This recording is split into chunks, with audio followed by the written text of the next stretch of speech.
Assalamu alaikum wa rahmatullahi ta'ala wa barakatuh.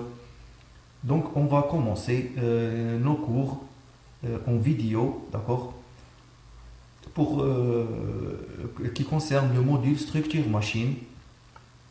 Donc, le module structure machine est un module qui va être étudié en deux parties, d'accord. Il est consacré pour les premières années MI, mathématiques informatiques, d'accord.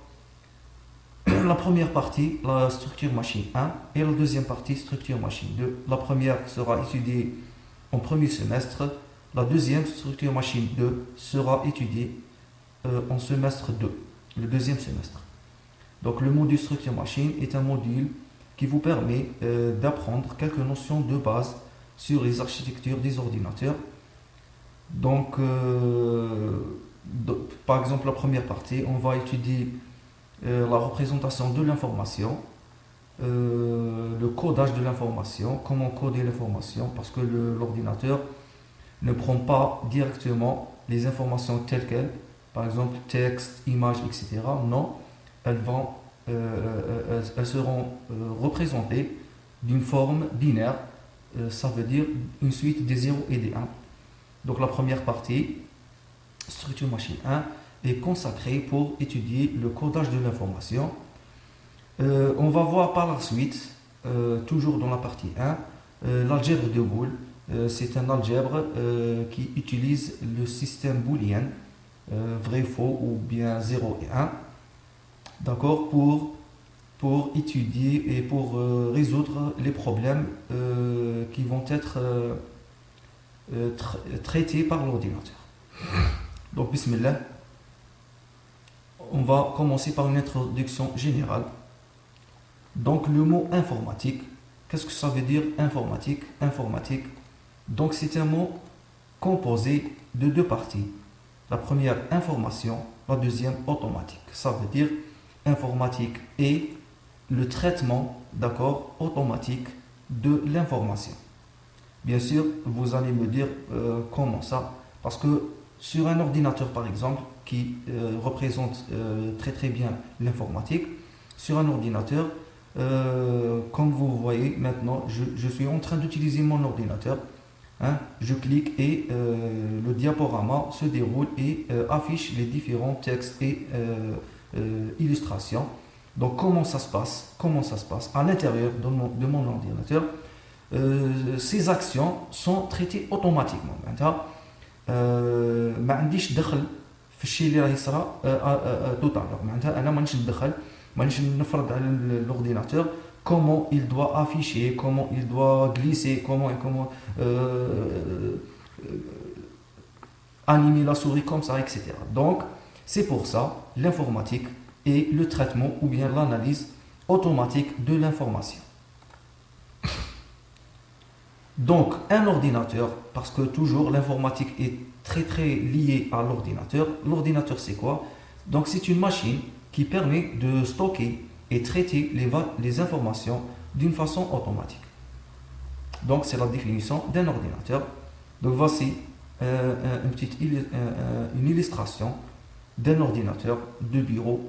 Donc, il est composé d'un écran, d'une unité centrale, une souris et un clavier. D'accord?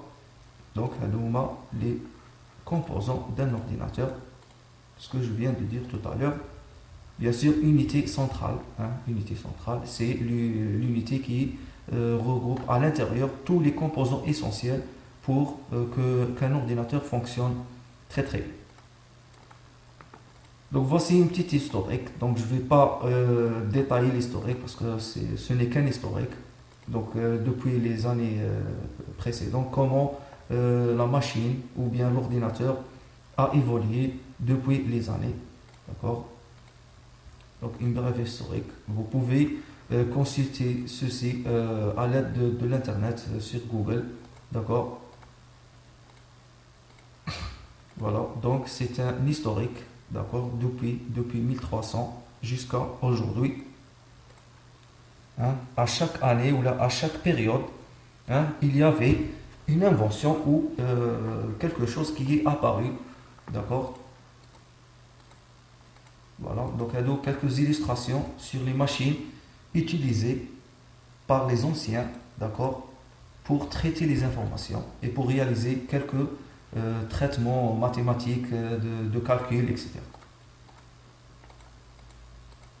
Donc jusqu'à aujourd'hui, voici comment l'ordinateur d'aujourd'hui il est. Voilà. Bien, maintenant on va entamer la machine qu'on va utiliser, donc l'unité de mesure en informatique. En termes de stockage, bien sûr, maintenant, si je veux stocker une information, donc je dois mesurer cette information. Donc cette information est mesurée à l'aide d'une unité qui s'appelle le bit, binary digit, binary en anglais, binary digit, d'accord. Donc un bit ne peut avoir que deux valeurs, soit le 0, soit le 1. Et bien sûr, cette unité est l'unité essentielle pour mesurer, d'accord, les informations. Donc toute information traitée par un ordinateur est une suite de bits. Soit, quelle que soit une image, quel que soit des textes, quel que soit des nombres, quelle que soit la nature de l'information qui va être traitée par un ordinateur ou en général par une machine, d'accord, elle est sous forme, une suite de bits comme ça, des 1 et des 0. Bien sûr, il y a d'autres unités pour mesurer. Donc, le octet, byte en anglais, ou le octet, ou bien le byte, donc est un regroupement de 8 bits. Ça veut dire, si je regroupe 8 bits comme ça, 1, 2, 3, 4, 5, 6, 7, 8, jusqu'ici, donc vont former un seul nombre, d'accord, qui va être le octet. Maintenant, les multiples de l'octet, le kilo-octet qui est égal à 1024 octets, le mégaoctet qui est égal à 1024 kilo-octets, le gigaoctet qui est égal à 1024 mégaoctets, le téraoctet qui est égal à 1024 gigaoctets et le pétaoctet, d'accord. Donc ce sont des unités de mesure très très grandes, d'accord, qui est égal à 1024 téraoctets. Bien sûr, 1024 pourquoi? Parce qu'en informatique, il y a deux valeurs. Chaque mètre décimal fait 10. En informatique, on n'a que deux. C'est pour ça, les multiples, ce sont sous forme de 2 à la puissance 10. 2 à la puissance 10. Voilà, donc pour mesurer maintenant la fréquence du processeur. Donc la fréquence du processeur, ce n'est pas une quantité d'information. La fréquence, ce n'est pas une quantité d'information. Donc c'est une fréquence, taraddud, comme on dit en arabe. D'accord. Donc la fréquence n'est pas mesurée en octet ou la gigaoctet. Là, elle est mesurée en hertz. Le Hz, le hertz. D'accord. Maintenant, si je vous dis que mon ordinateur est équipé d'un processeur, d'accord, d'un processeur avec 3 GHz. Qu'est-ce que ça veut dire?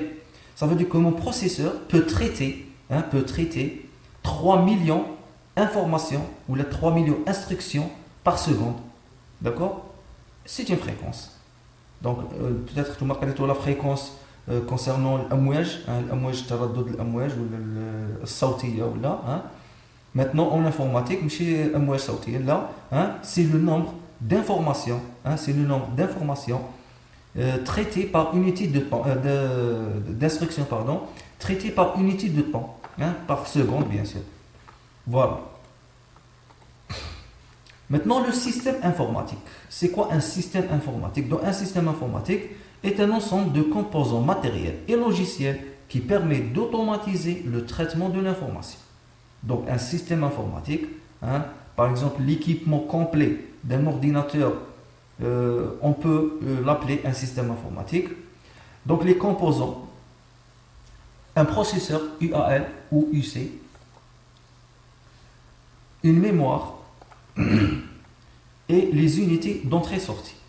Donc, en général, quelle que soit maintenant la machine qui traite l'information pardon, qui permet de traiter l'information d'une façon automatique, d'accord, soit un ordinateur, un smartphone, un serveur, etc. Donc, quel que soit, donc, il est, hein,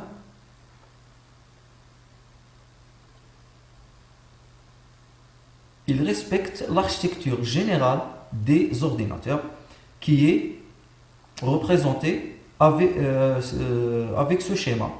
Donc, unité de traitement, d'accord, le processeur qui regroupe l'unité de contrôle et l'unité arithmétique et logique, d'accord, donc ces deux unités représentent le processeur.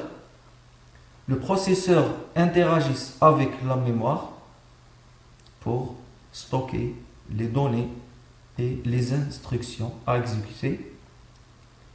Et il y a une interaction, bien sûr, avec les entrées-sorties. Donc les entrées-sorties, ce sont les périphériques, comme le clavier, la souris, l'écran, etc. Les haut-parleurs. Voilà, donc c'était ça, une petite introduction, d'accord, sur l'ordinateur, la machine, l'informatique, etc. Donc, bien sûr, il y a un autre module qui va détailler ces trucs-là. C'est le module composant des systèmes. Donc, la prochaine fois, Inch'Allah, on va entamer